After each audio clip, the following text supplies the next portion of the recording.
Rien ne va plus entre les médecins et le gouvernement, autant du côté des spécialistes que des omnipraticiens. Tout ça au moment où, Jean-François, Québec aurait décidé d'y aller de l'avant avec l'imposition de cotisations syndicales facultatives.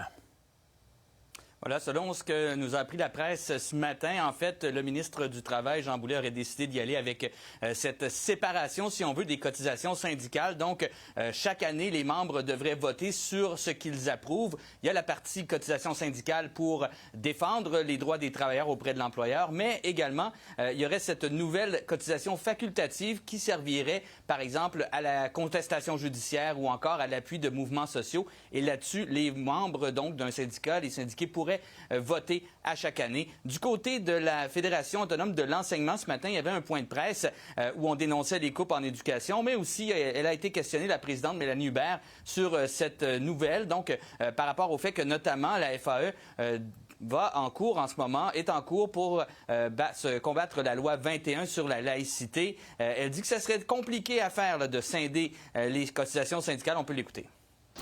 On conteste l'aspect discrimination à l'embauche et discrimination en emploi pour des profs qui n'ont pas les mêmes possibilités d'avancement de carrière que les autres.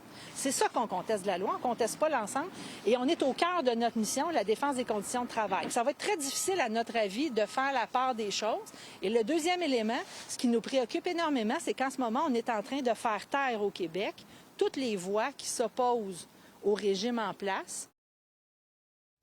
Et du côté des médecins, maintenant, l'enseignement dans les facultés de médecine va être suspendu jusqu'à nouvel ordre. Oui, donc ça a été rompu hier du côté des omnipraticiens, là, la médiation avec Québec. On sent vraiment que ça va nulle part. Encore une fois, on demande le retrait du projet de loi 106 du côté de Québec.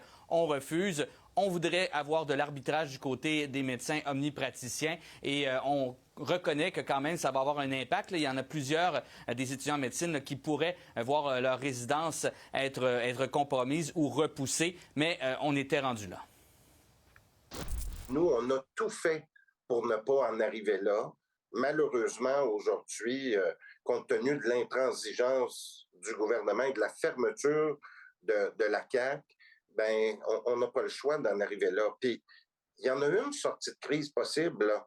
C'est confions ce dossier-là à un arbitre. On a un objectif commun, c'est d'augmenter l'accès aux soins de santé. Les moyens à prendre, on est en train d'en jaser, on ne s'entend pas ces moyens, mais on ne s'entend pas sa problématique non plus. Pourquoi ça ne marche pas? On ne s'entend même pas là-dessus. Je pense qu'il faudrait d'abord s'entendre sur le problème avant de négocier les moyens. Et on vient d'apprendre également que du côté des médecins spécialistes également, la médiation est rompue en ce moment. Donc, on va attendre les réactions du côté de Québec par rapport à cette situation. Merci, Jean-François.